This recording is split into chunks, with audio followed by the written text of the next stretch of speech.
I don't think athletes can get out of uh, a thing like doping so easily if they haven't done it. I feel for a fact, if a person is into doping, he has a better chance of saving himself, than the way it's going.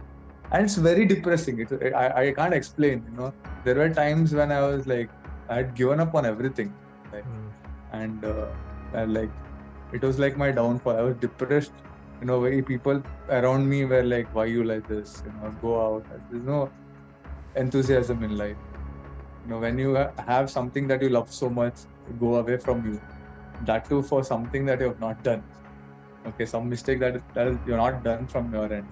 And even if it has entered, like, it has entered through big meat which have like eaten, chalo khayenge, and but you don't know it's there. No, if I knew for a fact that that pig meat had that substance, I wouldn't even think about eating. But things like this is like very depressing. Imagine you are a basketball player who has trained hard for many years and then you finally make it to the Indian national team. It's a dream come true, right? Now imagine if overnight this dream was taken away from you. This is exactly what happened with Shashank Rai. In February 2022, Shashank was in the Indian national men's team camp. He gave an out of competition dope test, and 2 months later, his sample returned as positive for a prohibited substance.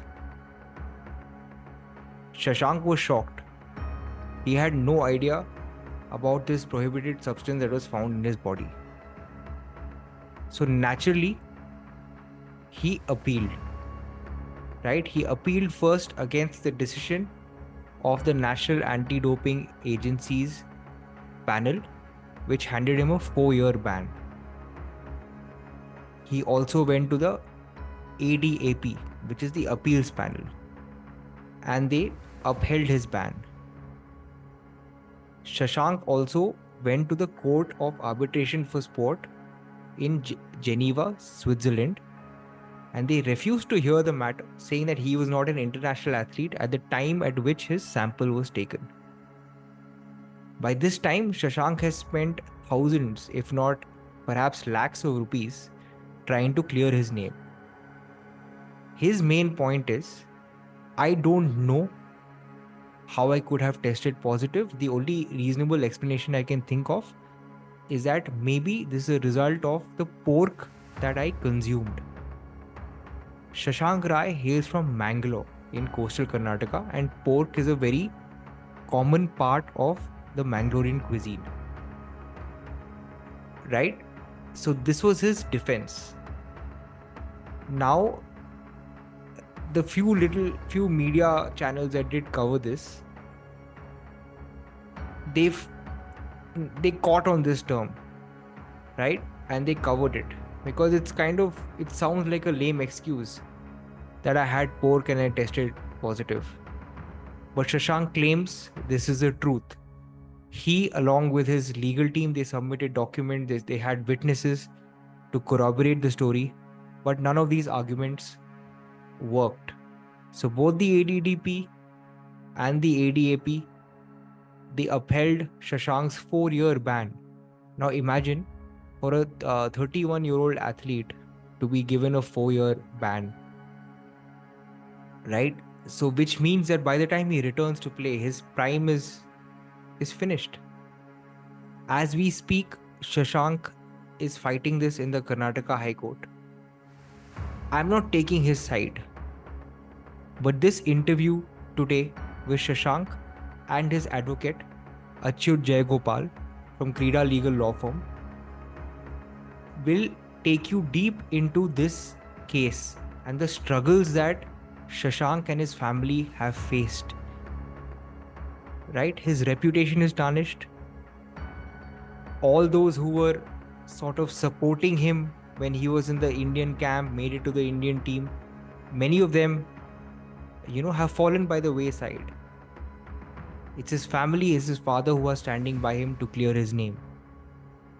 So watch this interview and you can decide for yourself if Shashank Rai is guilty as charged, or are we looking at a very, very unfortunate victim of callous and insensitive circumstances.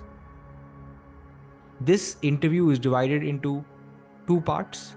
The first one features Shashank himself along with his lawyer, and Shashank will take us through the last 2 years where he has been fighting this, how he has to overcome his own personal issues, professional issues, having gone through depression, fighting this, the mental health challenges that go with it, losing love for the game, only to find a way to regain the will to keep fighting.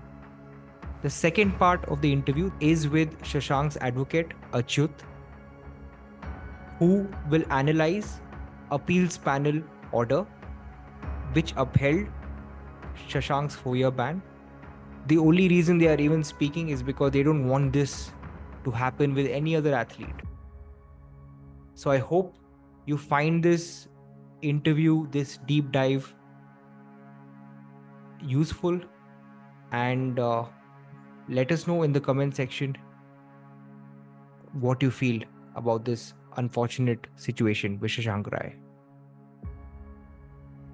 Okay, so Shashank, how does it feel now after a 2-year battle? You have partially cleared your name and you're eligible to play again. So what are your first thoughts? I can see your happiness on your face. So Obviously I'm very happy, but right now I'm not in shape. So my main goal would be get back into shape and probably try playing for the country again. It is going to be a hard task after this. But yeah, that's a lot of things have changed in the last 2 years for me. Like the place where I'm staying is not the same. My job postings got changed because of the ban. And then, my coach, whom I train with, he lives in another city altogether. So right now I've started my, journey back slowly after I got the High Court order. But then it is going to take a lot of time, probably at least 2 to 3 months. And then now after this, I'm going to apply for like, leaves or, permission to practice with my coach, or get a posting there, or, get a permission to go there, practice there and things like that. But a lot of things have changed. It is, it is not the same me. If I have to play now, I've been practicing, but then due to all these things, I was in between, I was stress eating and things like that. So I put on a little bit of weight. That is what I have to lose at the moment. I know how I have to approach and what I have to do next. But then the thing is, that's all. It's not the same picture. I live in a city called Shimoga. And the basketball, so I have a few people who are helping me out, but then it is not like a, well-developed city. Even in Mangalore, there are very few basketball players, but then I had my coach who used to like push me, to hit the goals and or whatever it is. But then here, there's no one to do that. So that is what I'm figuring out right now. But then I don't know. Like I am not still. I don't know. I think I've lost confidence or what. But then I'm still not confident that NADA might, ADAP might pass an order in my favor. Maybe this is turned out to be me after 2 years of ban and facing all this. Maybe I've lost confidence in things like that. Though there is like, I don't know, like how do I explain? There is so many things in the case which are in my favor, and I know it is completely in my favor. There's nothing that NADA has, in their hands, because the lab documents are not given and things like that.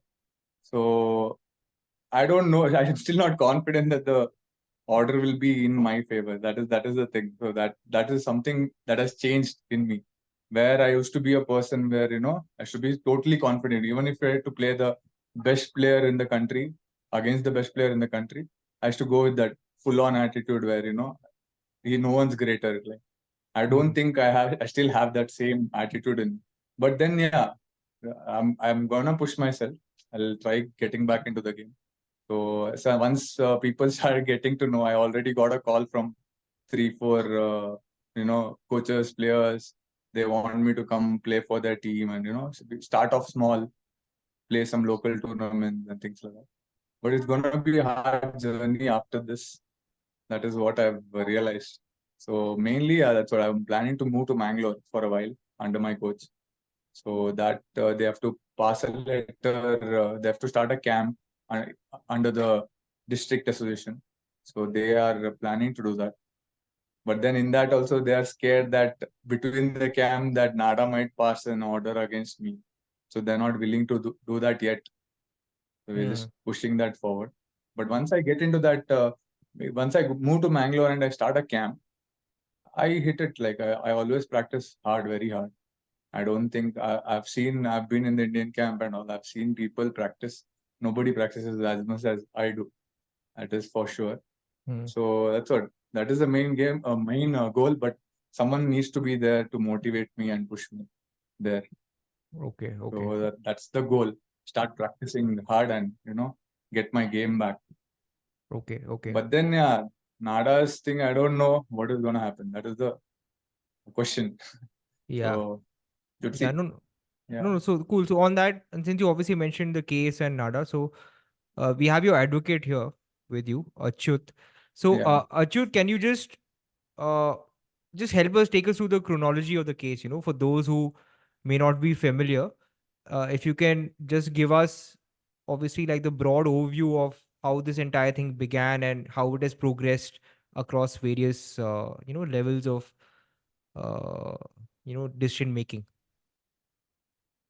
Yeah. So initially, it all started with Shashank receiving a notice which informed him that there was the presence of a prohibited substance called 19NA in his system. So the thing with 19NA is that it is something which can be detected in your body by the consumption of pork. So in Shashank's case, the source was identified to be his consumption of pork. And from day one, we've had sufficient evidence for it. Like we've had proof of bills of the purchase of pork. We've had witness statements saying that, like from the people who prepared the meat for him and delivered it to him for consumption. I'll tell you my point of view, what Achyuth is telling, what has happened. Yeah.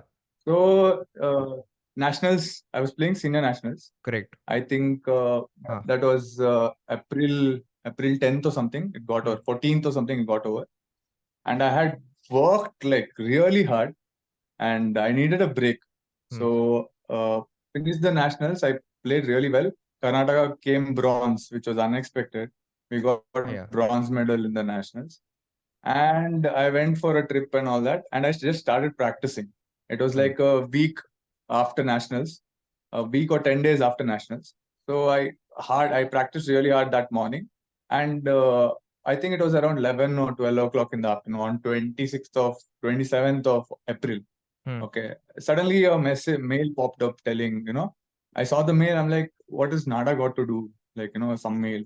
I thought, and the test was done like some 3, 4 months back. It was done on Feb.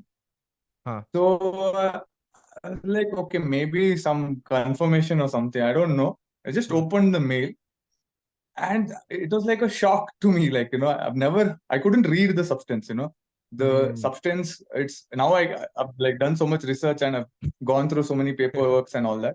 So that's why I know it's 19 orandosterone. But that time, so once I saw that there is a 4-year suspension, I had to call my club owner. Okay. So when I had to call my club owner, he's asking me what is the substance. I couldn't say it out. It was that bad. And they put a chart sheet telling, the reading of this thing. That too, they claim that it was less than 15, but they didn't mention the specific reading as such. And they said it has come exogenous, like it's come from outside my body. This was there in the chart sheet. And there was a 4-year suspension. And I don't know what has happened. So the first thing I did was I consulted doctors, like where this can come from, what can be the source. And I went through, like, I went to so many colleges in Mangalore. Like, I've met, I think, almost around 3 to 4 HODs. And, there is some Enopoya research center. And then they said it can be your supplements. I got all my supplements tested. And to get that supplement tested, no, you have to write to the NADA. And that is very hard to be done. I met the Himalaya company ka one of the top officers to get the supplements tested. And I won't name the supplement which I was taking, but the Himalaya company's rival group it was. Himalaya company was so sure that it can't be from that supplement because he's my rival. I know there won't be any mixing or anything as such in that supplement. Then I went to one of the research centers in Mangalore, one of the colleges, medical colleges. There, one of the researchers, the doctor, he said, "Do you eat pork by any chance? Like, do you eat meat? Do you eat a lot of meat or pork?" And that is when we started looking into the what meat I have been eating. Looking into the facts of that. We got some. So first thing I did was in the Indian camp, a lot of times, food is like it was good, but there's a lot of fat in the food and things like that. So I used to order from outside sometimes, or you get tired of the same food in the camp. So hostel food types. So I used to order from outside sometimes. So I started looking into those bills whether I've eaten pork. Then I had got this pork delivered to the camp. So which my dad and another person, they brought it to the camp. They got, because we purchased pork from, so when we moved from Mangalore to Bangalore, there's this place called Shakleswood. So whenever we either return to Mangalore or go to Bangalore, we purchase pork, which is like, that pork farm guy, he literally gives us fresh meat. It's really healthy, apparently. Okay, so we should always purchase from there. And that's when we got to know, okay, I have eaten pork. And still we didn't know, like, okay, pork can be the cause for it. So then we looked into how much I have eaten and all that. And then these doctors, whom I've consulted, they got into a conclusion that, oh, this has come through pork. And then we did the research work and whatever it is that, oh, can be caused through pork and all that. And then whatever submissions we had to do, we gave it to NADA. But the worst part about NADA was, I think Achyuth should explain the chronological order of what happened. Yeah, so Gopal, like Shashank explained, Shashank identified the source to be pork by the time like he had approached us for legal consultation. And it was at this stage that we had, so there's a technical document, which is basically the governing document in this matter, most relevant document for this matter. So this is prepared by the WADA themselves, and it is supposed to be mandatorily followed by any research management authority, which is the NADA in this case. The thing here was that in Shashank's case, like he mentioned, we had sworn affidavits of his father and the other individual who accompanied his father to deliver the meat to Shashank at the camp. We had the sworn affidavit of another athlete who saw Shashank consume the pork. Then we had shown Zomato bills and other delivery orders from Shashank, like showing a pattern of consumption of pork, so that it isn't just us saying that he had it on that one particular day, which is probably tough to believe. So, in addition to that, we also showed stuff like, say, Mangalorean cuisine is famous for its pork preparations.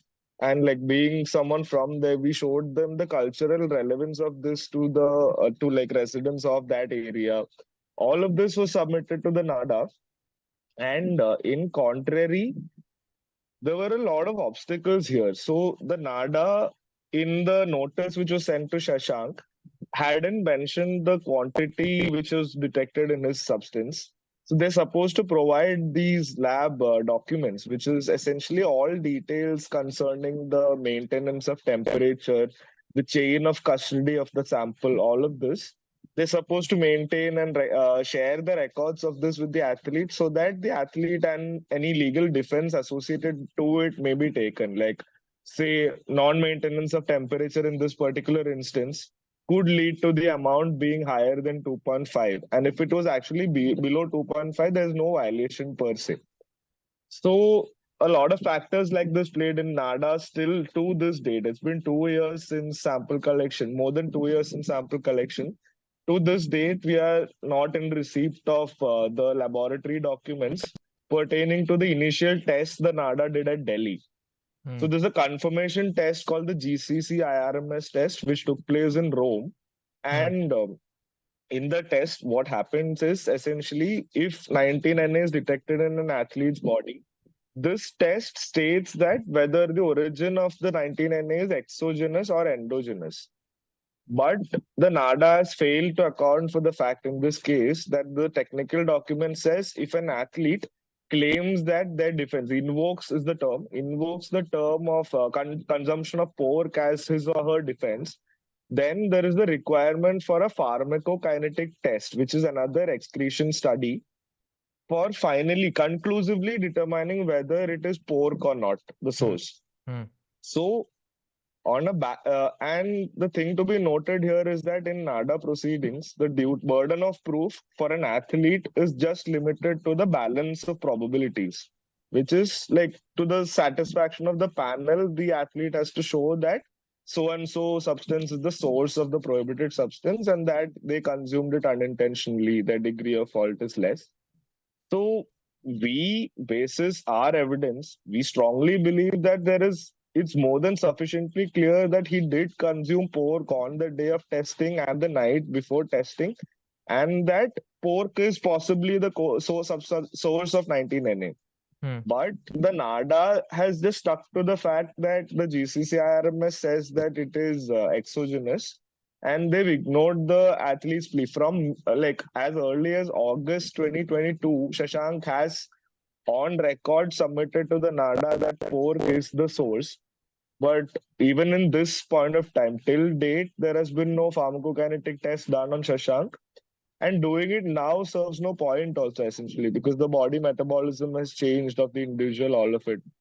So in the first instance hearing, which is the anti-doping disciplinary panel also, we submitted everything to this tune. But the panel just like, it was probably one of the worst orders I've seen, if I'm being honest. So in the decisions, they stated they've misquoted the readings. Like they've represented Shashank's readings differently. On multiple places, they've written that it is above 15 nanogram per ml, which is not the case. It was 2.7 nanogram per ml. Then, like in an extremely prejudicial manner, they've said we submitted around 5 scientific papers, doctor statements, the WADA technical document, and all to show our side of the story, which is very likely. But in the order, there is one paragraph where it's just said that the panel has consulted certain experts and they are of the opinion that the reading detected in Shashank's sample cannot come from the consumption of pork, while these documents have not even been provided to us.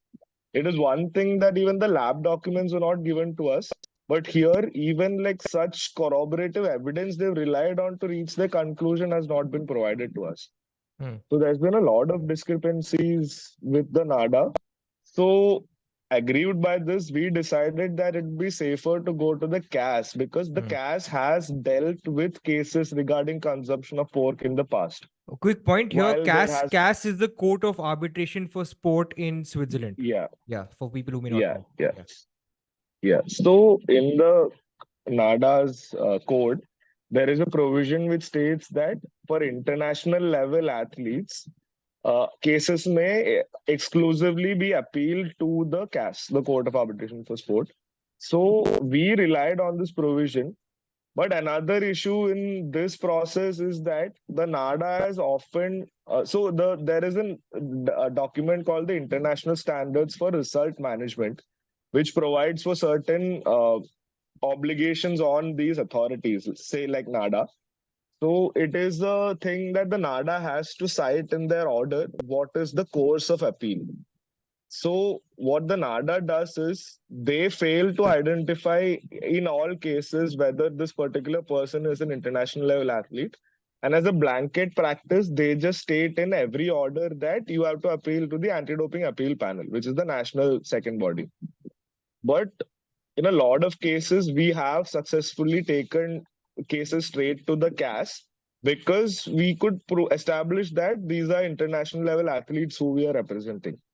So Shashank, being someone who's played for India, who's played in FIBA recognized tournaments, the definition for an international level athlete is also not like, it doesn't say it has to be someone who's completed 5 appearances in this particular level or anything. It's a very vague definition.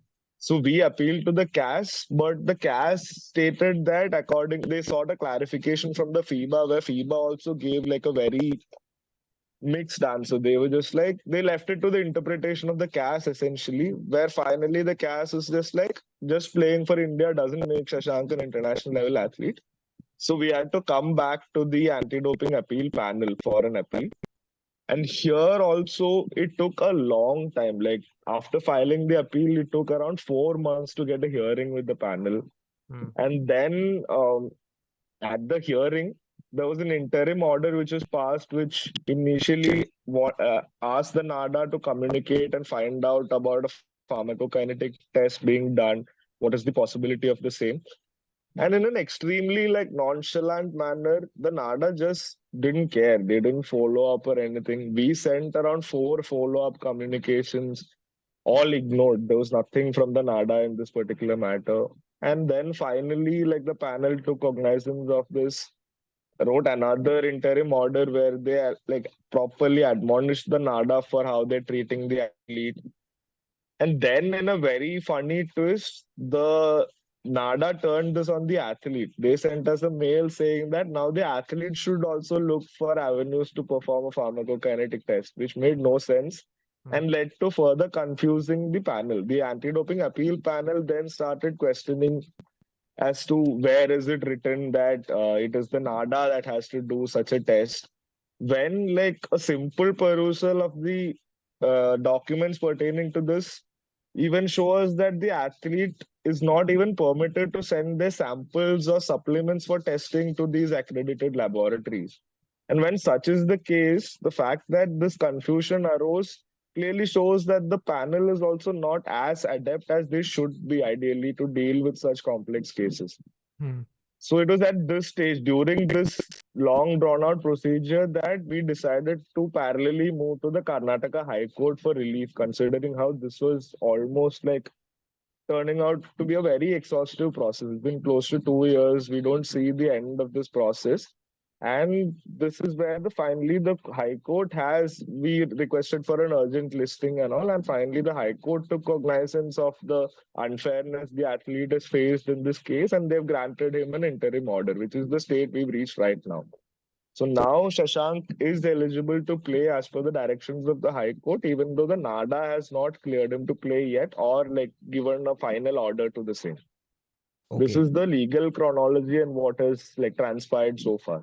Okay. So just a follow-up question, because Shashank already sort of touched upon this, that even though he's eligible to play, there is still a hesitation on the part of, say, a local club, or even on the, say, if he wants to play, represent Karnataka tomorrow in the national, there is still that hesitation because they like, hey, we are still waiting for the ADAP final order or something, right? So in a sense, he's still kind of stuck, right? Can you just help us understand like what's next on this front?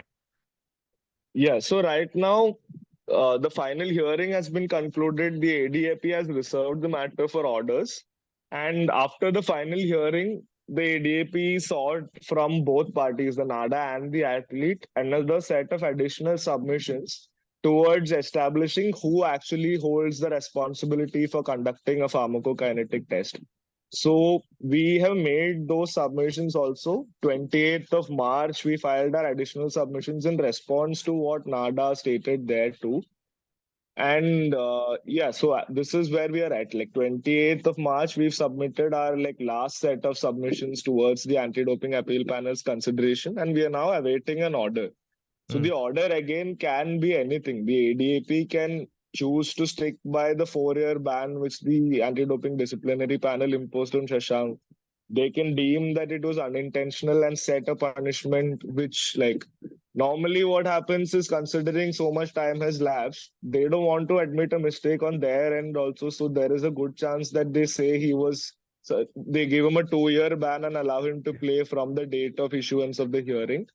Or, like, honestly, how it should be in this matter, considering the evidence is in place, is that they should accept the fact that the source was the consumption of pork, and give an order stating that there has been no fault or negligence from Shashank, by result of which 19Na, the prohibited substance, entered his body, and that they should clear his name at least, like for the Exactly. injustice the athlete is. Yeah. Yeah, So because these are giving the a three possible outcomes. okay, no, so Yeah. also just to be clear, so there's no outcome where they say that you have that Shashank has to do that test, the one that you mentioned. That there's no possibility of that. And So and even if that happens, yeah, it's point of doing that now? yeah. I mean, after 2 years. Yeah, there's no point of it. And even the so in the National Anti-Doping Appeal Panel, there is a medical practitioner, a former athlete, and a legal practitioner in the panel. So Hmm. the medical practitioner in the panel also mentioned this in the hearing, that it seems very unlikely that if the test is done now, it will give like a sufficient conclusion to the case as we are expecting. Hmm, hmm, hmm. So that has also been brought on record by the medical practitioner on the panel itself.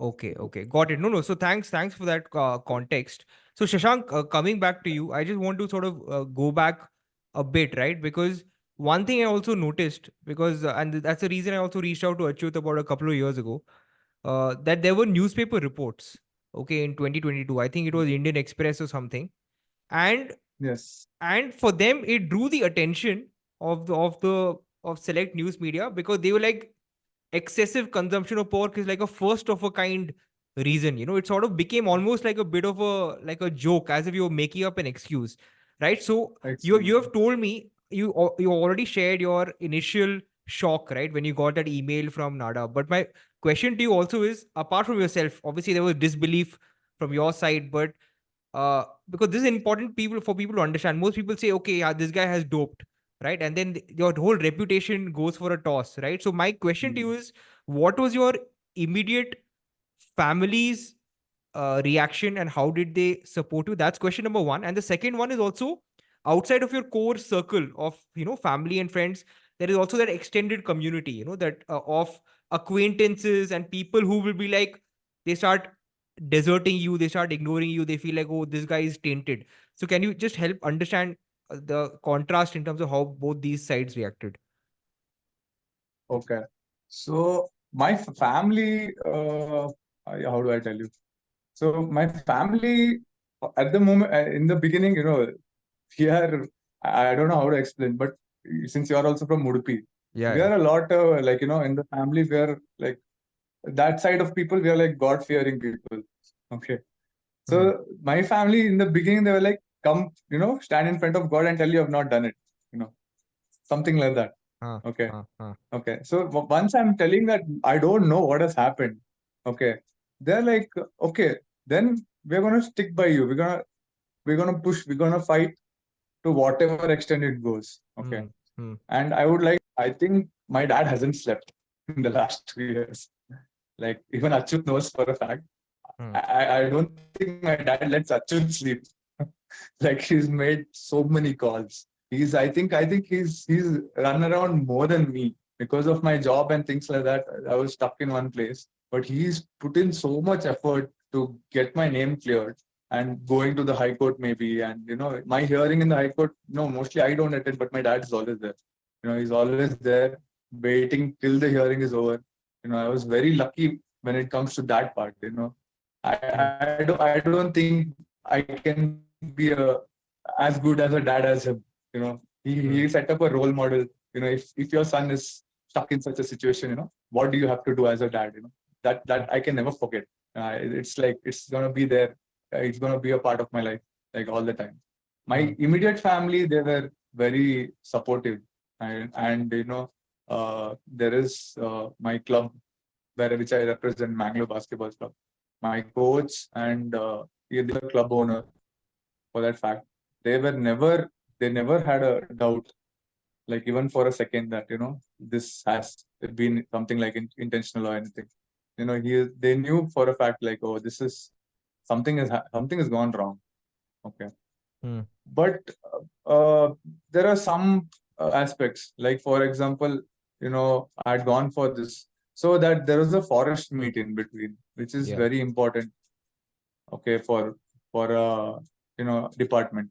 And that is not like for example, it is not affiliated to the BFI, or it's just an inter-department match, but it is a big factor in our department.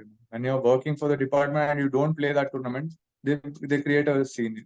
It is Hmm. very important. It's that important when you're working for the department. I went there.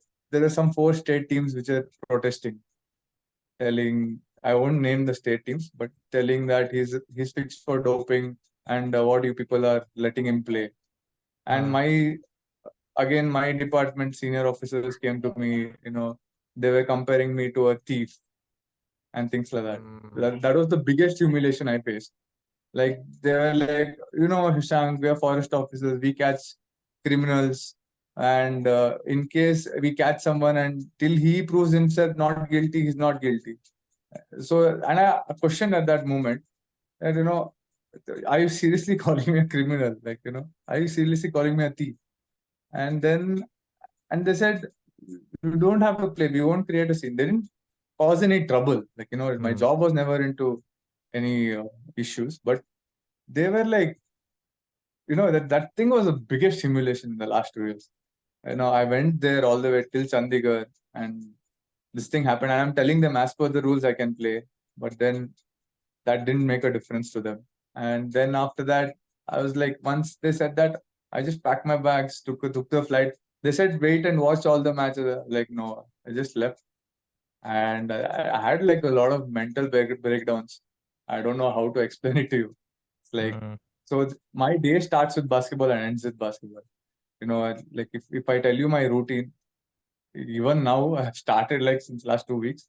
But then my day starts. I get up at 5, play, practice, whatever it is till 9, go to work at 11, come back 5, 6 o'clock again.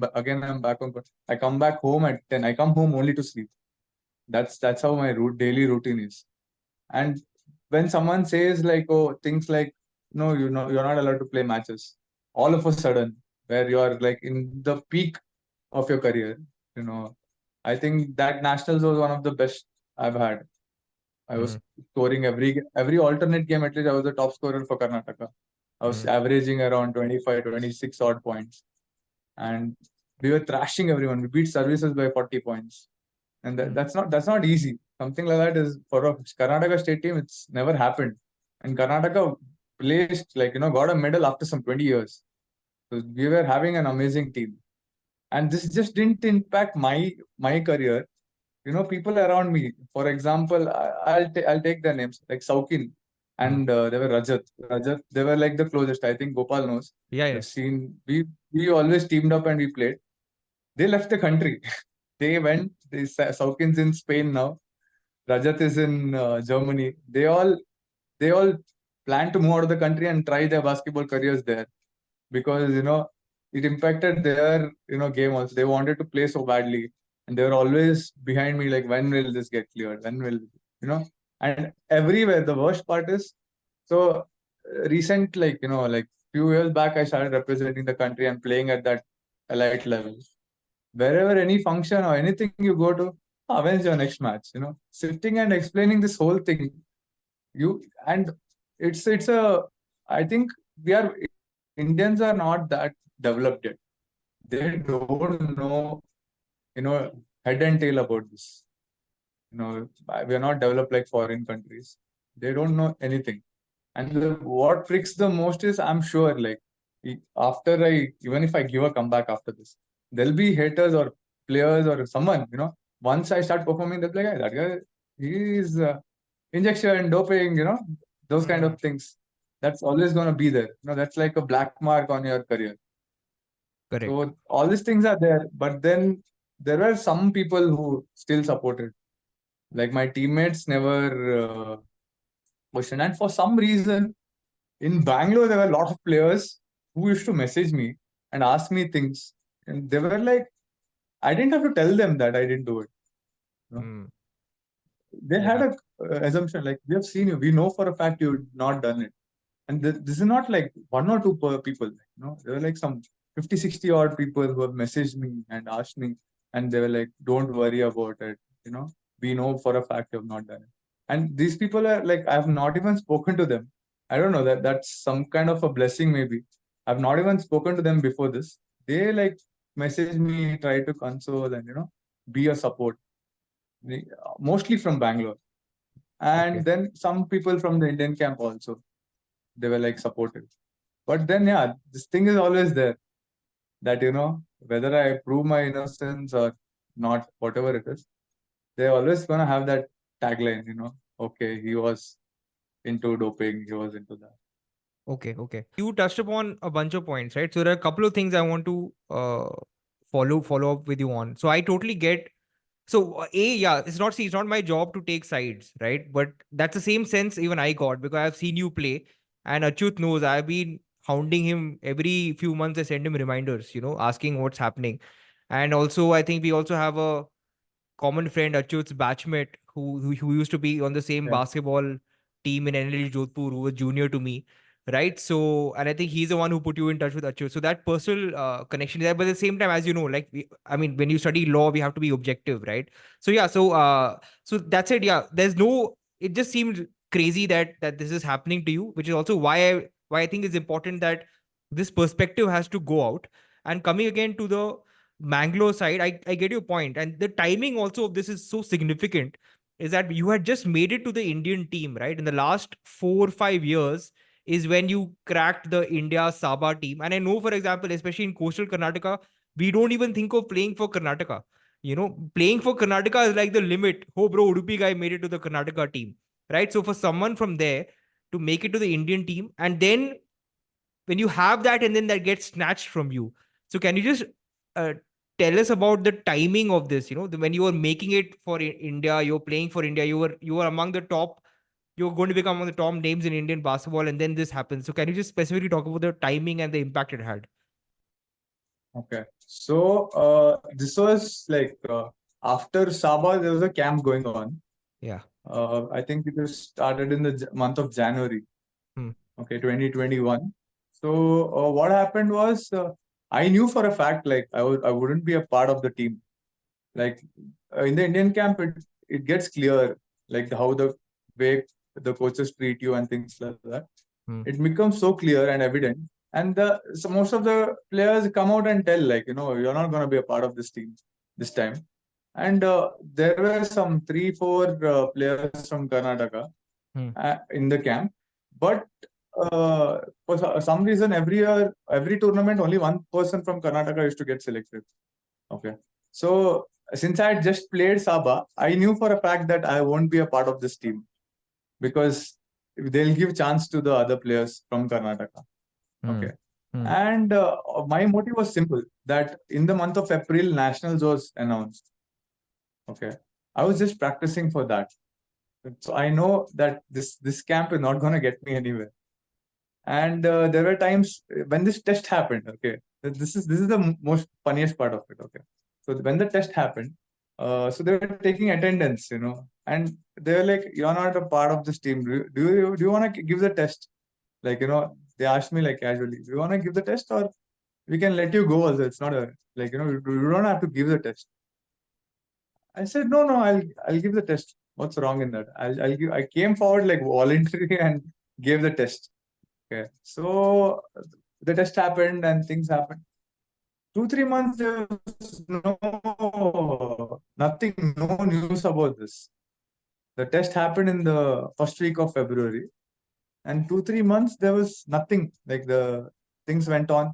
I played 3BL, we played nationals and all that, and suddenly on I think April 26th, like I said, the charge sheet was filed.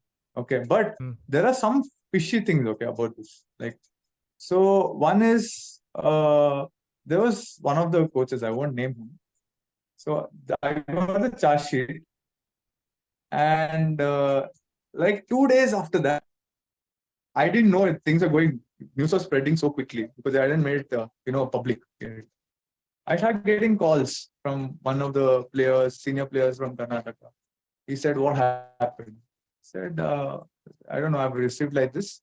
I'll see what can be done. I think I'll go for a B sample test to see what is it actually there, or what is it like a false positive or something. And then one of the coaches called. He's like, the charge sheet was given to me 2 days back. He said, I knew about this 10 days back. Okay. So like very fishy. Okay. I knew about this 10 days back. This is one of the things. Then one more very fishy thing. Okay. Every time we ask NADA for the lab document, so there are 2 tests that are done. One is initial test. Second is the confirmation test. There are reports of confirmation tests because it was done in Rome. The initial test is the one which decides the concentration. Okay. The concentration is given in the lab documents of Rome. The lab documents which you have received from Rome, they have given the readings. Okay. But they are just there to do this GCC-RMN. They are supposed to tell whether it's exogenous or endogenous. Okay. Every time we ask NADA for the lab document, they send the test report of what is done in Rome as the lab documents, telling, this is NADA's lab document. In the hearing also, the NADA lied, okay, to the panel, ADAP, telling, no, we gave the lab, we just sent the mail, and the hearing is going on. I open the mail and see it is this one test report. That too you can understand that is the test report from Rome because it's in Italian. It's not in English. The whole test document. Entire document is from Rome. There's nothing from NADA. So if the NADA doesn't, provide the lab document, who knows what is the concentration? What if it is 1? Okay, that 2.7 is the reading that we are getting in the Rome documents. That is slightly above 2.5, like 0.2. Okay. This is like, there's one more statement. Okay. So this is not like medically proven or something. But when I asked doctors, they said such a small quantity you can't inject in your body. How will you inject such a small quantity, into your body? Maybe, it could have some years back or something, it would have reduced and reached. And half-life and things like that. There are a lot of medical aspects. But then they're like such small amount, how is it like, detected in your body? That is when one of the doctors said, okay, no, this can come through meat. So all these aspects are there. And there are so many fishy things, like where not giving the lab documents.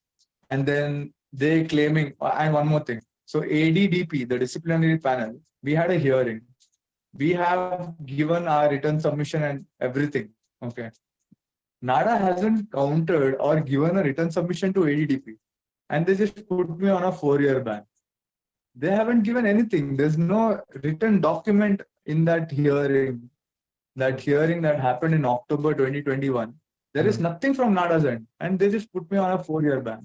Now, it is as simple as this. So today I'm claiming that it's pork. If I didn't give my bills, will they agree that it's pork?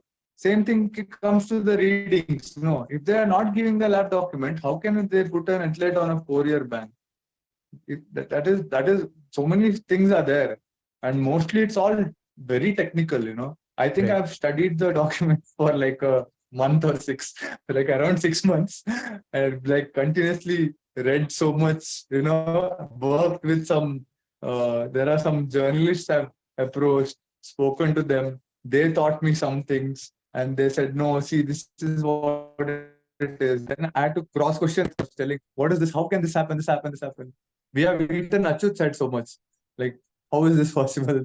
The technical terms are too deep. As an engineer, especially. If I was a doctor, probably I would have understood. As an engineer, I don't understand anything. Yeah. So Gopal, about this point which Shashank made about like the NADA not making written submissions.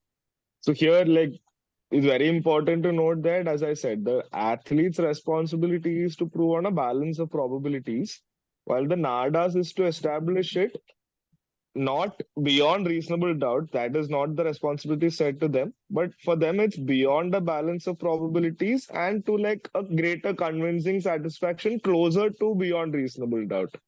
So even with such a burden of proof placed on them, they didn't place a single item, like there was no submissions from their end at the anti-doping disciplinary panel. And despite the evidence provided by us, it was ruled against us, which is what I was saying. Like it seemed like an extremely unfair proceeding at the ADDP. And at the ADAP, although we got like favorable responses from the panel itself, the like that has taken place, like it's just been extremely long drawn out, this procedure, which has made it unfair. Like, and like I said, certain attempts by NADA to like throw the ADAP off, like confuse them. And the funniest thing is in the last submissions made by NADA, they've alleged that we are confusing the panel to take more time to defend this matter. And we're like, the athlete suspended for 2 years. Why would he take more time? Like, why would he buy more time to create a defense? So like it's been just a very arduous process. Like I feel extremely bad for Shashank and the way this has been dealt and like what he's had to go through. So that like that's definitely there. Throughout this process, there's just been a pattern of like very arbitrary actions against the athlete. Okay, so Achyut, so you're saying compared to other cases that you regularly deal with, you're saying this has been exceptionally long. Yeah. So I'm not saying other cases haven't been long drawn out, but this is probably the one case I've had to deal with where there's been so much technicalities, like this pharmacokinetic test, the requirement to adhere to a different document. Such a matter hasn't come across in like quite some time, and owing to these complications is probably why it's taken much more than other cases. And also the fact that we had a wrongful appeal, like because of the lack of clarity regarding that, also we wasted a few months trying to get it heard in the CAS rather than having to rely on a body set up by the national level. Hmm. So that was also there, which contributed to the delays. Okay. Okay. So so And again, there is yeah, one, go there ahead, is Shashank. one thing. Yeah. So, like Achyut was telling, the technical document. So I don't think people understand what technical document is. So technical document is basically something, instructions given to the result management team to handle certain, for example, you have some steroid or whatever substance in your body. For different substance, there are different documents, like how the documents, like how the positive result should be handled. Okay. So when it comes to 19NA, okay, this technical document says, okay, if the reading, if the athlete like says it's come through pork, or he proves that he's eaten pork, okay, the readings can go up to 10 ng per ml. Okay. In my case, it is below it is 2.7, which is way below 10. Okay. And there is something called delta C values. Okay. So delta C values has to range between 15 and 25. Okay. Hmm. And mine is like some 24.1. Okay. Which is again in the range. Okay. So when this happens, when the samples are in the range, the NADA has to do a pharmacokinetic test. In the pharmacokinetic test, what they do is they inject you with the drug, okay, and then they see, they measure the, your readings for every 2 hours for 24 hours, okay, and through that study, they find out whether the substance has entered your body orally or it is injected, okay. Now there is no loss for NADA to do this test. They'll just make it clear whether it is an injection or it is orally taken something. Okay. Hmm. From day one, even in the first written submission, I think Achyut, even in the first written submission, we gave the We had. we asked the NADA to run the pharmacokinetic test. All NADA did was the reading is above 15. Why would you, the reading has to be between 2.5 and 15 to run the GCC-RMS. They confused the panel that the reading was above 15. Then that is what came on the newspapers. Okay. And then there are some journalists who approached me. He's like, "Are you mad? Why are you claiming it's pork? When the reading is above 15, you claiming it's pork is pointless." I said, "No, I know it's come through pork. Huh? Hmm. Even if it is, I know for a fact there's no other, I don't know if it is not pork. I don't know from where it's come. Okay, Correct. Yeah, you I can't make really this up, don't right? know You for can't a make fact. this Like up. I mean, it is what it is. exactly, exactly. Yeah, and It like is what it if they is. Okay. did the pharmacokinetic test in the first place, if they did it in probably August when we first made our written submissions, they could also have conclusively ended this matter. Like if I- it came yeah. otherwise, then we couldn't take the defense of pork. Then he is also rendered defenseless. Like they could have ended the matter then if they Yeah. did it promptly. Yeah. So Achyut, so this is And yeah, sorry, Shashank, go ahead. Go ahead. Yeah. yeah, and there is one more thing. Okay, one more fishy thing. Okay, this I don't know if I'm finding it fishy.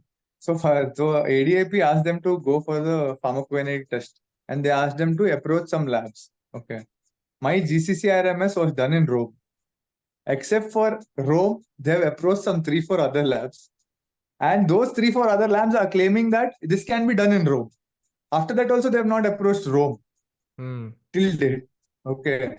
I feel if they would have approached Rome, they would have probably got a chance to run the pharmacokinetic test. But they never did. They approached some 3 4 laboratories which all said no, we can't do it. Okay. One of the labs said this, they showed how is the procedure of the pharmacokinetic test because none of us knew what is the pharmacokinetic test procedure. They sent a mail out telling this is how pharmacokinetic test is done, but then they also said we won't be able to help you out in this. But they have not approached Rome at all.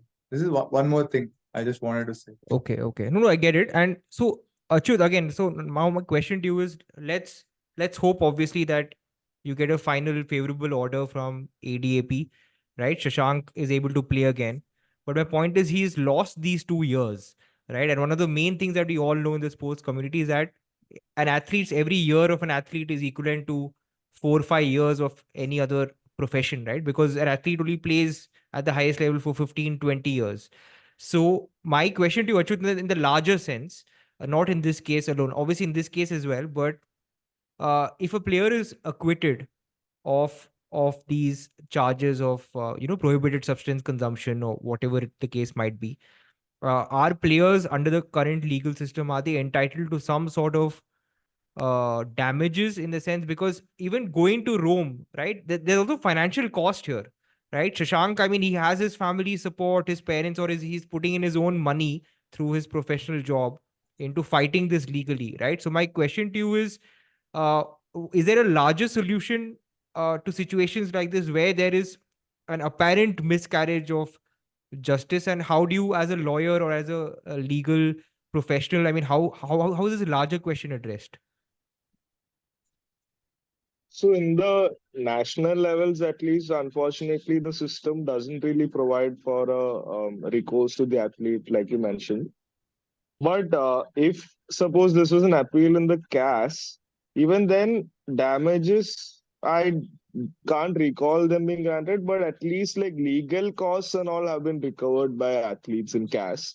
But at the national level, like no, there have been no recourses. Like at least to the best of my understanding, there's been no systemic recourses at least.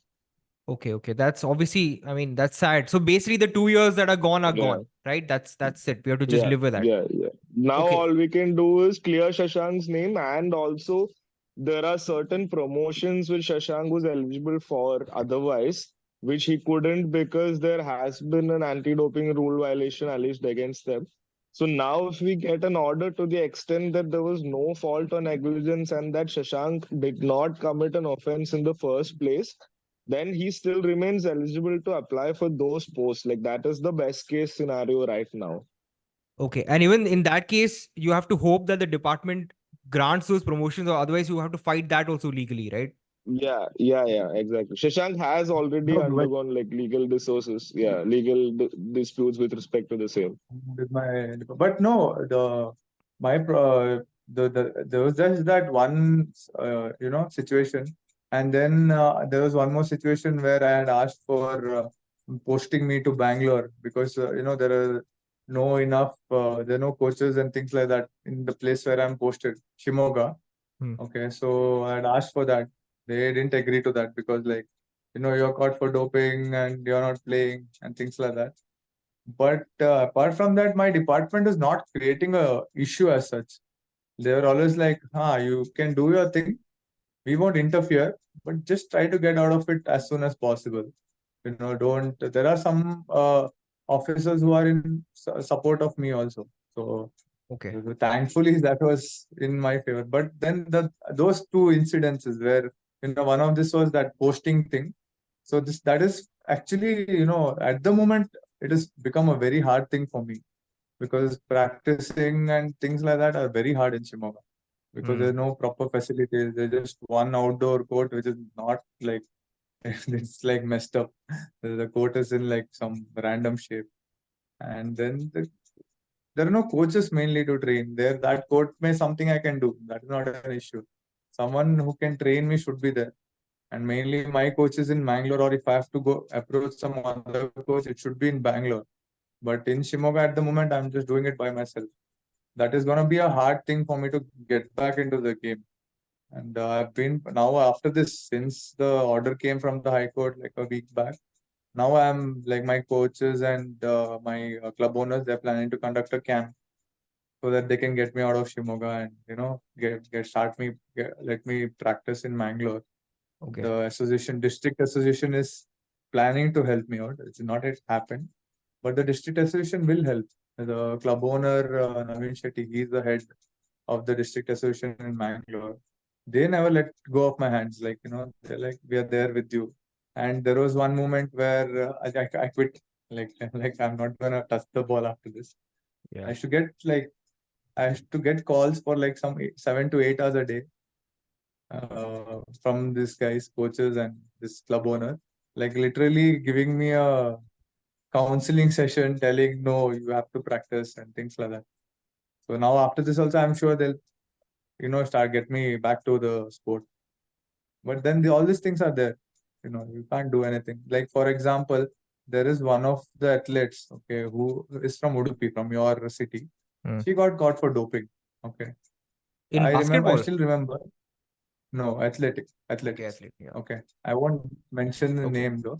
Okay, she got caught for doping, and they threw her out of the stadium. They didn't let her practice, and the association treated her so bad that she used to hide and come and practice in Mangalore. Okay. Things like this happen. That is very sad. It is not as per the law or anything. It's Correct. not like a, maybe, that, and even that female, she got out of the thing in 2 years. Okay. But, getting into such a situation, who will feel like playing? The career is almost done. And there was one more basketball player, okay, from, again, I won't mention which state. Yeah. Okay. He got caught for a 4-year ban. So I was like, I thought, okay, anyways, I'm in this thing. I think I should help him out because I've been doing a lot of things like this, helping out athletes and talking to them at least. What has happened? He said, bro, I've not done it, but my coaches said agree so that the ban reduces to 3 years. And he's agreed. Wow. Such misguiding things also are happening in the country. Okay. Then I was like, what are you doing? Are you serious? He's like, yeah, I don't have a choice. My coach said this. And it's not just misguiding, no. Like in such cases, like there are a lot of athletes who come to us also, and like in Shashank's case, somehow the like doctors were able to clear a path for us to understand that pork is a possible like source. But there are many cases where the athletes actually do not know where like the particular substance came from. And like Shashank said, in such a situation, the only recourse they have is if you admit to the commission of the anti-doping rule violation, you get a 1 year reduction. That's the best case scenario for them, like in terms of reducing the punishment. Okay. Okay. So there are a lot of athletes who are forced to do that essentially out of a lack of choice. Yeah. No, the same situation I was in. And someone told me, okay, if you agree, 1 year reduction. I said, okay, something, I think, and that time I didn't know about the sport thing and all. Okay, I had not contacted the doctors. This is in the starting days when I just got the charge sheet. And then they told, after you agree, you should tell from where it's come. Okay, Hmm. I don't know from where it's come. Even if I agree, what will I tell? Like, Correct. how have Yeah. I done it? You Hmm. should give an explanation as to how you have taken it and things like that.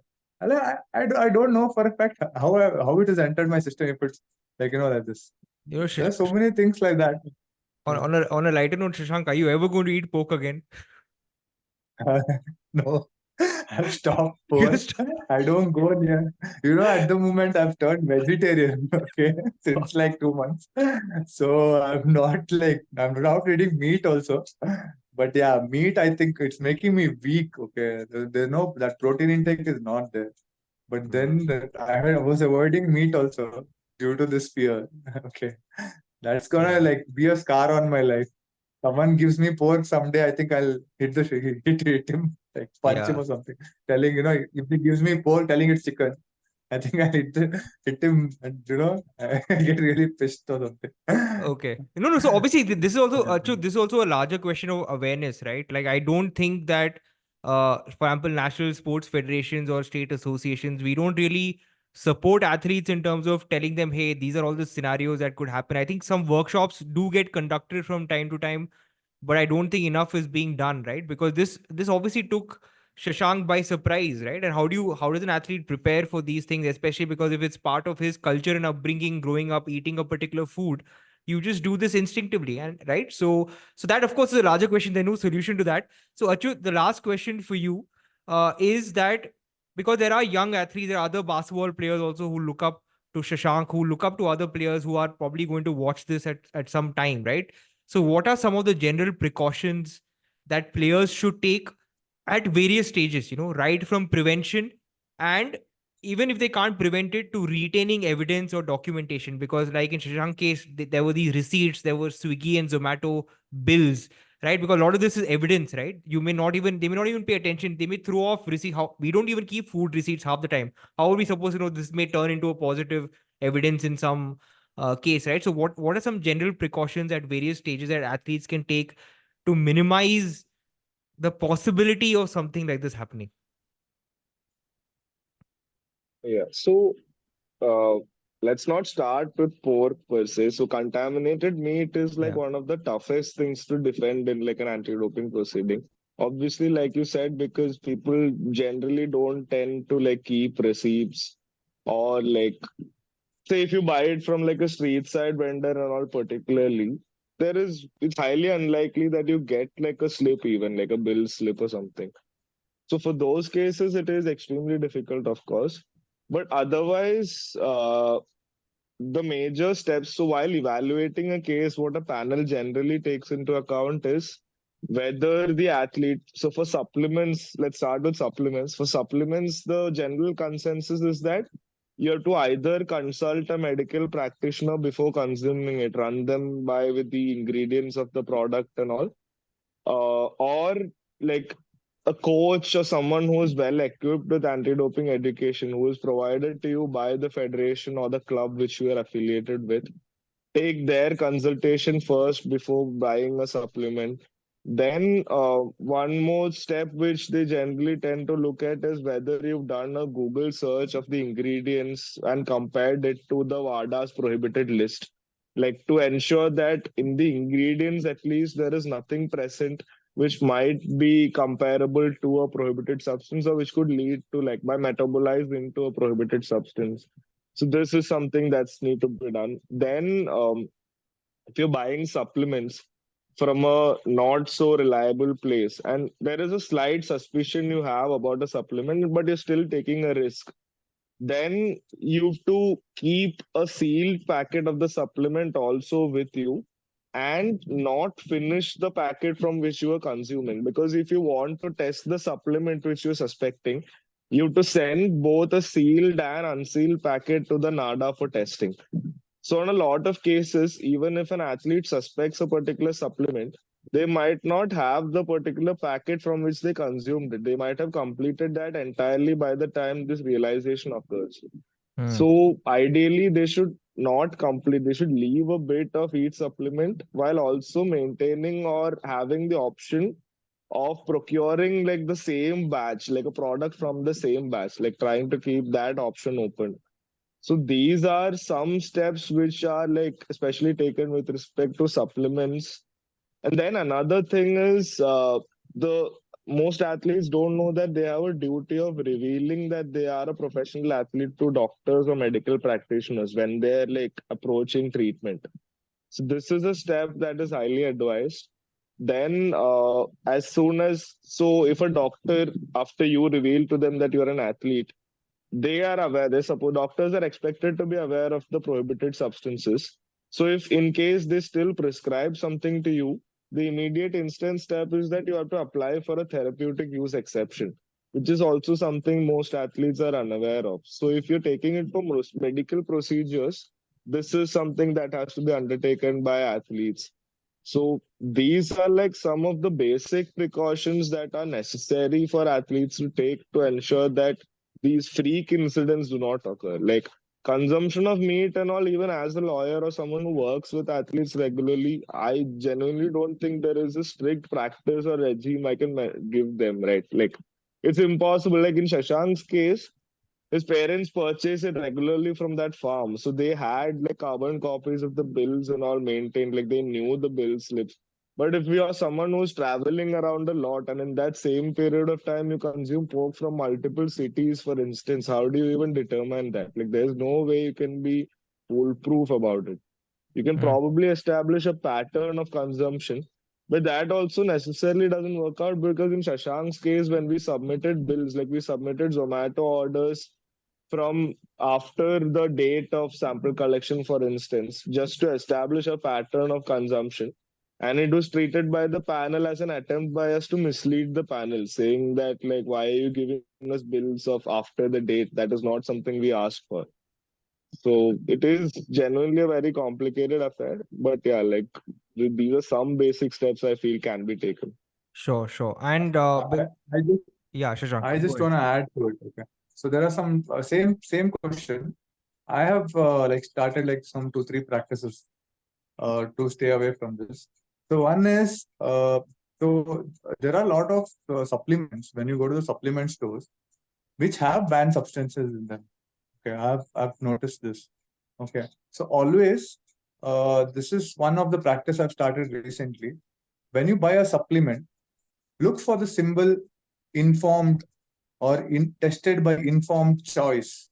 Okay, these are lab tests that are done. It's a lab testing agency who tests the products for banned substance regularly. Okay, okay, but that also is not like 100% valid, but you are on a safer side. That is one of the things. And yeah, so recently I got, due to I think a lot of stress, I got a small skin issue called lichen planus, and doctor prescribed some medicines, and I sent it to Achyuth to look for, like, what are the ingredients and do I have to apply for TUE. TUE Yeah, is something, that theoretical exemption, yeah, that is something that you should look into and don't eat medicines randomly. Like you have a yeah. cold, I pop a pill. That we should be very careful of. These are like some small 2 3 practices which I have started after getting into it, but I had no knowledge of this. Like it's this Yeah. serious, And for the first point which Shashank mentioned, there is also one issue. So Shashank, probably like Bangalore, and with you being a slightly more experienced athlete, you're aware of where you can like reliably source supplements, right? Like, but in rural parts of India, this is also a major issue. Like fake supplements which have these labels. Like I've seen labels which say all of this, like quality tested in the USA. They have these certificates and all. But then when we run it for further testing, we have seen like trace amounts of prohibited substances come out in them also. So there is, like, if I miss, there is no foolproof way. But for sourcing, like there are these brands which are verified and all, which are generally popularly used by athletes, BCAA, all of these, like which are people are aware of them. Like these are international brands used across the world. So try rely as much as you can to take only from like these very certain brands which have been used practically by a lot of people, or source them reliably. Like say online dealers and all, try avoiding. Like if there is a shop which is a licensed seller of supplements, try going there and getting your products directly. All of these are steps that might be taken. Yeah. Okay. So yeah, so Shashank, last question before we end this is this whole experience, right? If you had to sum it up, obviously like a roller coaster ride, like and it may, like you said, at some one point you even wanted to stop playing. So how do you, like, what is the one thing that helps you, that has helped you overcome this adversity, if you could just sum up? I think it's just the passion towards the game, and like most of the times, I was just going like I'm okay. I think I'll play, and I'm like no, there's no motivation. So if there is someone who can like push you, and these things are like too depressing. It is. I'm a happy person. I feel okay, and you don't see me like all sad and either I'm going all removing all my frustration on the court, and whatever, like my temper is only on the court. I'm aggressive only on the court. Otherwise, I'm just a calm person who's like smiling all the time and things like that. But this thing changed me as a person, and the way I look at the sport. Sometimes I feel this is too terrible. The state of basketball in our country and things like this. If I have to deal with, you only think if I don't know how much I spent on this. Okay, to get out of this, and it's not completely gone yet, but I've Mm, spent so much. I don't think I'll be able to earn this back through basketball. Okay, mm, probably some academy I start or something I can earn like that. But it'll take me years to earn this, like to earn the same amount through basketball. There is no like return ratio. You are putting in so much effort, and things like this are very depressing. People don't know what is happening in the country, and I mm, don't blame anyone. Like, but I feel really bad for a fact. And sometimes, I think NADA, they're doing their work. I get it. Okay, they are supposed to catch athletes who are into doping. But at one point, lying and all things like that they should have their ethics. When they come to the hearing and things like that. Look into the athletes. Like it's India after all. Okay? It's not some foreign country which is already developed to that stage where the athletes can fight by themselves. Spend so much money and things like that. Here, are people. I think most of the athletes who don't know what has happened. They don't fight because they don't have that financial background and things like that. Luckily, my dad helped me out, and I could get out of this. And probably ADAP also hopefully gives an order in my favor. But who thinks of all this? Putting a writ petition, going to high court. I don't think a lot of athletes do all this.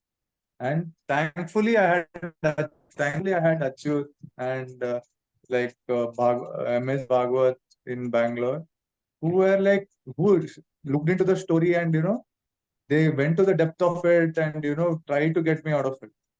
What if you don't have such contacts? And thankfully there was Amit. Amit gave me Achyuth's contact. correct. Okay, but who would like I don't think athletes can get out of uh, a thing like doping so easily if they haven't done it. I feel for a fact, if a person is into doping, he has a better chance of saving himself, than the way it's going. And it's very depressing. I can't explain. There were times when I was like, I had given up on everything, like, Mm, and like it was like my downfall. I was depressed.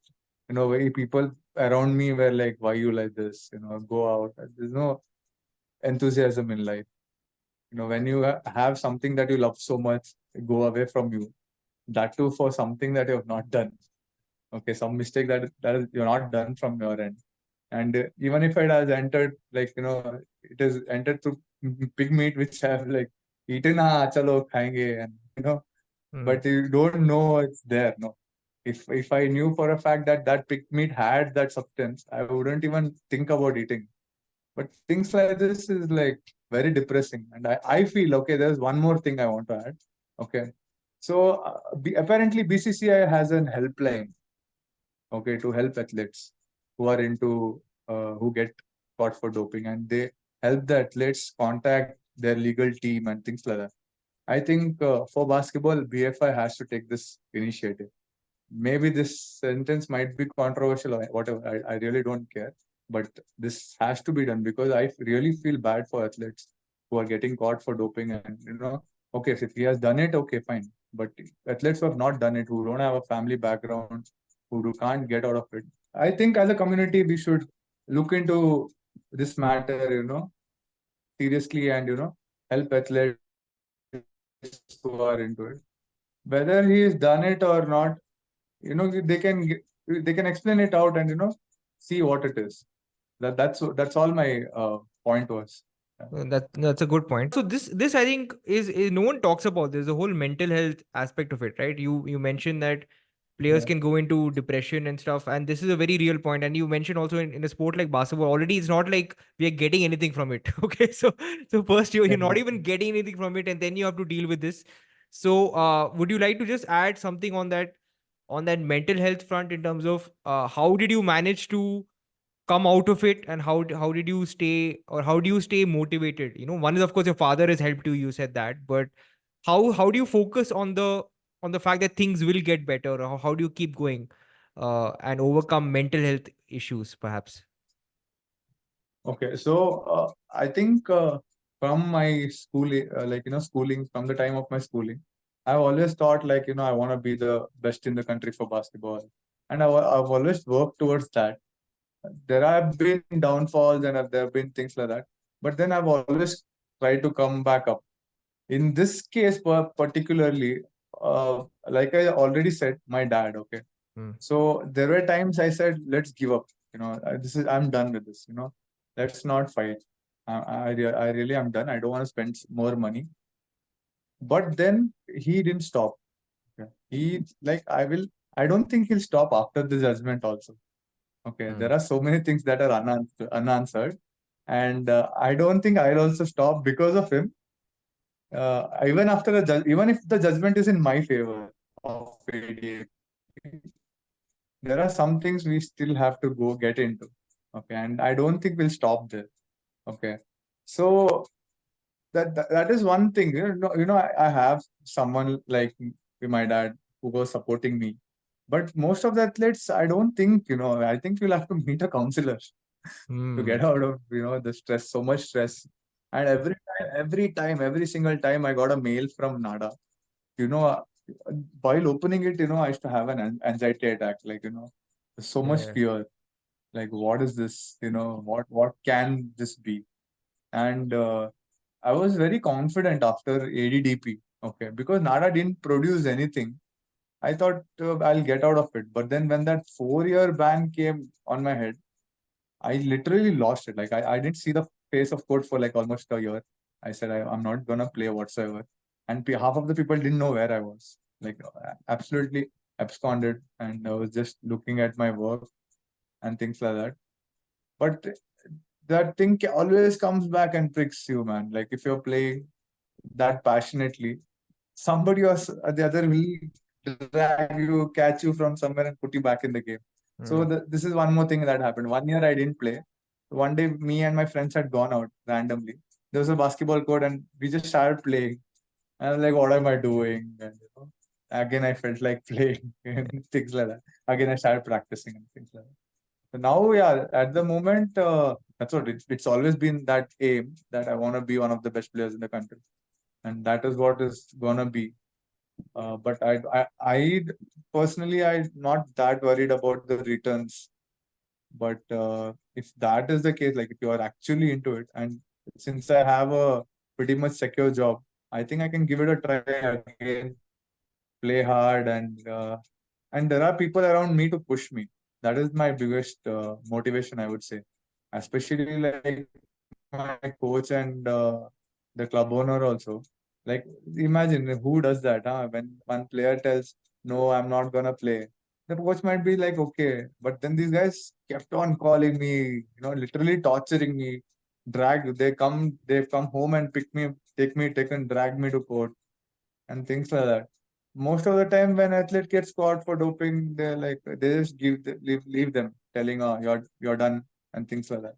And I feel it is mostly career ending.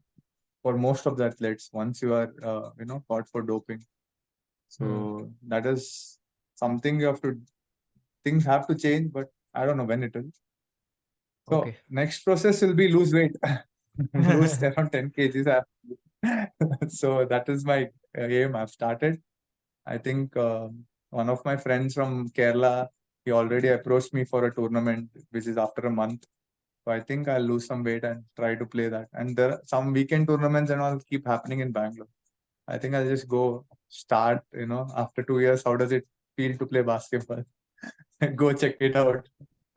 Things like that. But then Okay. the saddest part is my close teammates are not in India anymore. They've left the country. They've gone to play abroad. Things like that. It's Okay. okay. Part of the game. Yeah. Okay. No, man. So, Shashank, good luck. And Achyuth, again, good luck to you as well. I really hope your name gets cleared and you're back. And I'm glad you have come out of it. And Yeah. I'm glad you have the support system to help you come out of it. And I hope people who are watching this can positively learn from your experience that even if something happens which you can't predict, it's important to fight through it, and I'm glad that I hope you can be that example, not the kind of example you thought you Yeah. would be, because you think of being a role model in Yeah. terms of playing, but I think this is perhaps even more important, right, to show that this Important. type Yeah. of adversity is also something that can be overcome. I would like to say, like, if someone next in future, someone gets into things like this, they can feel free to approach me and I can guide them into something. And it will be absolutely free. Like, I won't charge or something. But then, yeah, I can push them to a good lawyer, maybe like Achyuth, and help them, find out a way to get out of it. O- That's what I would look into. okay, makes sense, man. Okay, Achut, anything else you would like to add? I also just wanted to like this call was really important for me also in the sense I needed this information to get out. Like this was really a struggle of which I also felt like personally a part of. And like I also wanted to get this out in the public because this was, in my opinion, a really unfair ordeal which he had to go through. So like anything to help him get back to basketball and just like clear up that lack of loss of reputation which he incurred along the way. So yeah, hopefully this isn't the norm going ahead, and like athlete awareness and in general how result managements are conducted in this country like improves. Hopefully that's the dream ideally for us. Yeah. Okay, perfect. Thanks so much, guys. Again, good luck, and hope to see you back on court soon, And bro. yeah, Gopal, Huh. thanks to you. Like you've been trying to contact. I know Amit also told me like you've been trying to contact me since so long, but I was not in a situation to talk to anybody. I think because Achyut said it's Gopal, I came forward and I was like, okay, let's talk now since things have cleared, and I really and there was always a fear if what will happen if I talk. Hmm. If I come out and say all these things about, obviously it is NADA and the higher association, but that's what it is always that fear is always there. So thank you for inviting me No, and no, arranging this call. Okay, perfect. you are doing a great work, man. Eklavya always does a great work. No, that thanks. I mean, I'm glad you're saying that because that's the whole point of Eklavya, right? The concept of Eklavya is to fight for the Yeah, underdog. And if someone is fight going for through you. a NADA or a dope sort of case, that person is the one who needs support. No, not people who are scoring 40 points and being named MVP, right? I mean, that's that anyway. There is a whole entourage and supporting them because there are always fans for Mm. people who are succeeding in the Doing public good. eye, right? So, Achyut, what are your first thoughts on the ADAP order?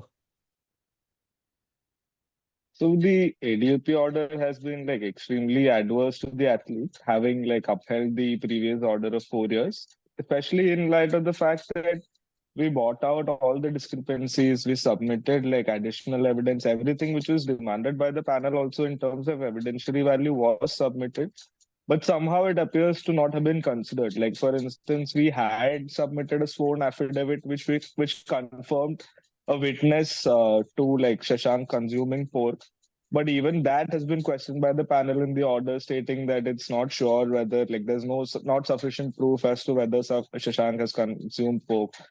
So all of this came as quite a hit to us because we genuinely don't think there was any more evidence that can be presented in such a case.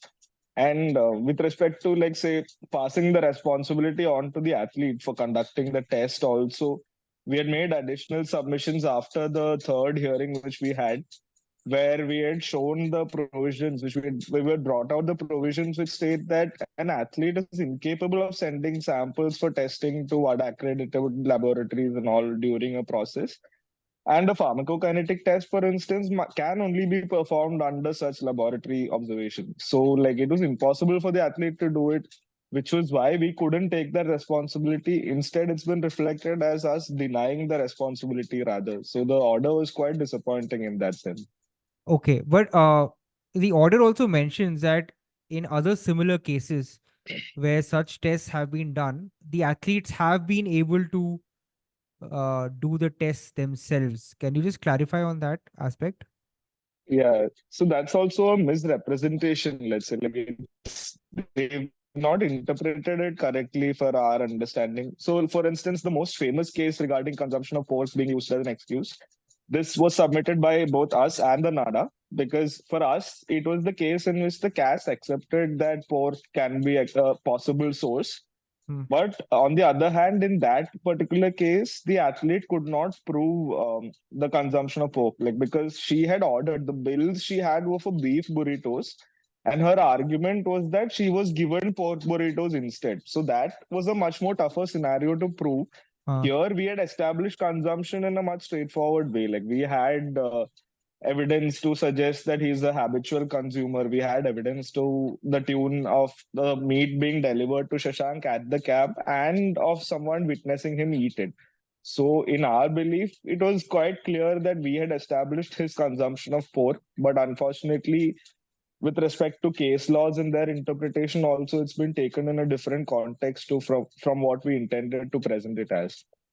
okay, okay. And so I'm glad you bring this Yeah. up. And obviously, you are an advocate, right? You specialize in this. I'm just a layman, right? I've studied law, but based on my understanding, the order does seem suddenly very abrupt, in the sense that they spend so many of the initial pages explaining the athlete's point of view, and then but it seems as if their minds are kind of made up, right? That they just say that whatever they're saying, we just don't we don't agree with it, right? It doesn't seem very well reasoned out, Yeah. and nothing is mentioned, about the Yeah. procedural lapses and even the lack of transparency when you say that the athlete was not told how much, what is the quantity and all of that, and you had to get it from the lab in Italy, right? There's only cursory mention that due procedure was followed. So what are your thoughts about these procedural sort of questions that you raised?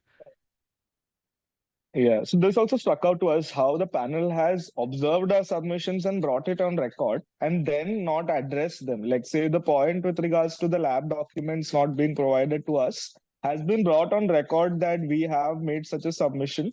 But in the end, that's not been addressed. Like, that entire issue has been left astray for, like, I don't know what consideration can be given to that. And then similarly, like, other procedural lapses also have just been ignored. Like I mentioned, we made additional submissions with all the provisions from statutes like the international standards for laboratories, the international standards for testing and research management. But these find no mention in the order, despite like all our submissions towards it. So this is also very odd to us in the sense we submitted all of these. The fact that we submitted has also been brought on record, but there's no culmination to it. Like, what happened? How have you dealt with that submission is not there in the order. So Okay, this is also quite a issue we have with an order. okay, okay. So now, obviously, from Shashank's point of view, as things stand, he will have to stay suspended or banned in the sense till 2026. Now he's already what, 31 years old, right? Till Yeah, yeah, 2026, it means basically like his prime is finished, because by the time he's back, yeah, he'll be 35 maybe, right? Or 34, 35, right? So what's yeah. next for Shashank legally? Because I believe that there's an application, there is hearings that are going on in the Karnataka High Court. So can you just help us understand what's next for him legally? Yeah. So earlier what had happened was that we had gotten an interim order from the Karnataka High Court, which essentially stated that the NADA had to perform the pharmacokinetic test. And since there were delays in this, they had allowed Shashank to play temporarily and until the NADA resolves the matter. The NADA has concluded the matter, but still there's no pharmacokinetic test that has been undertaken. And the funny part is that the two interim orders before the final order had the NADA being instructed to do the pharmacokinetic test by the anti-doping appeal panel. So suddenly that seemed to be removed from the agenda, but the High Court's observation was in our favor. So now we've moved to the High Court once again to seek an extension of the stay that was given or to get instructions to the anti-doping panel or the appeal panel to hear the matter again to address this fact. So there's a hearing listed on Tuesday for this, and we are hoping there is a positive outcome from that. Okay, and the last question is, obviously you must be in touch with Shashank. What is his mind space like at this stage, and how is he processing this ADAP setback? Yeah, so like once the interim order had come out, it was probably the first time I'd seen Shashank like get excited about the sport again in a while. And that was personally like being someone who enjoys the sport also, that was a very nice thing for me to see. And then like a few days after that, he shared a picture of them winning a tournament, his first tournament back. So like to see him excited and like back on track to where he was nice. And then the next day this order came.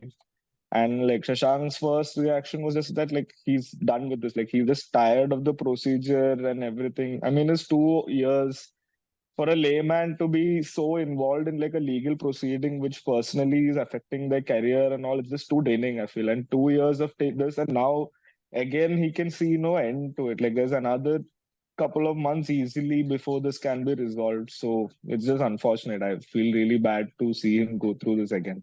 Okay, but so normally, because it's a separate sort of procedure, right? You have the ADDP, then you have the ADAP, but you're saying it's quite fairly normal or commonplace for high courts to intervene and overturn the decision of a doping appellate panel, or will they give a lot of discretion saying the ADAP, you guys are the experts, so we leave it to you to decide? Can you just help me generally understand what is the likelihood of a high court overcoming or overturning any sort of panel decision uh, of ADAP? Yeah. So in the past, there have been instances where high courts have intervened when there was an obvious error or something which we may construe to be like a violation of principles of natural justice or Hmm. fundamental rights. Hmm. So previously, there have been instances like in the case involving a athlete called Mr. Puamma.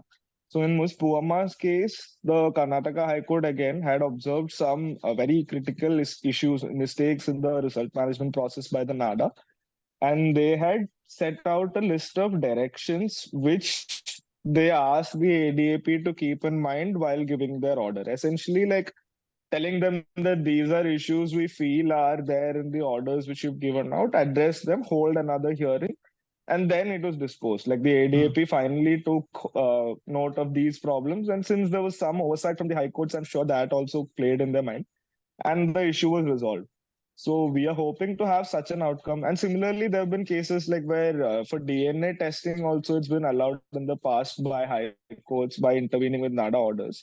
So these are ways in which courts have preserved like the rights of athletes, and we expect that to be the case here also, since there are like blatant errors in the process of result management and like they're in violating Shashank's principles, like rights associated with it. We believe there is a strong case for that.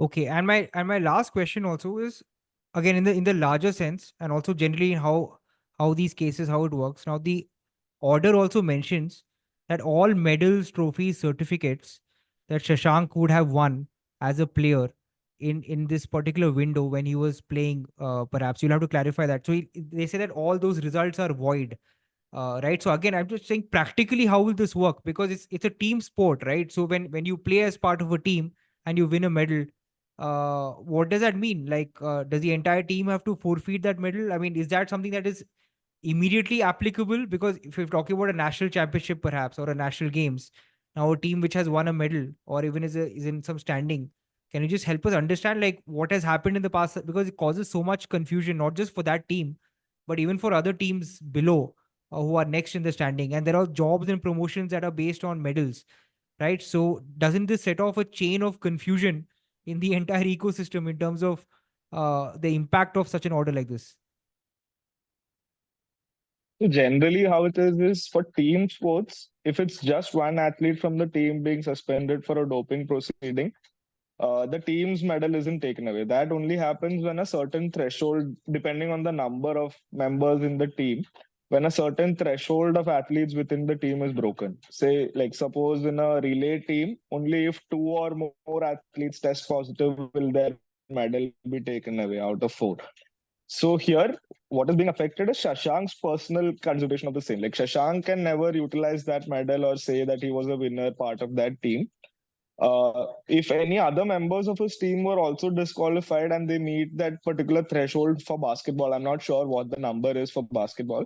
That would be treated. That would be when the medal is taken away from the team, not if just one person is doing it. So right now, for Shashank's promotions or personal considerations, he cannot treat anything which is he has won since the sample was collected from him. Yeah, so that is how it is But considered. is that relevant here from your recollection? Has he actually won any medals? Because I don't think there was any event happening at that. No, no, there were no events. He was training for the nationals and a particular camp. There were no events that took place.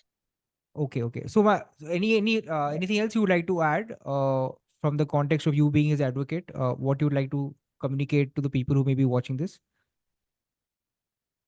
So, like, I just want to say how, like, an athlete, this how it's not very, you know, promotional or like development wise for an athlete. It's just like a very difficult and tedious process to go through.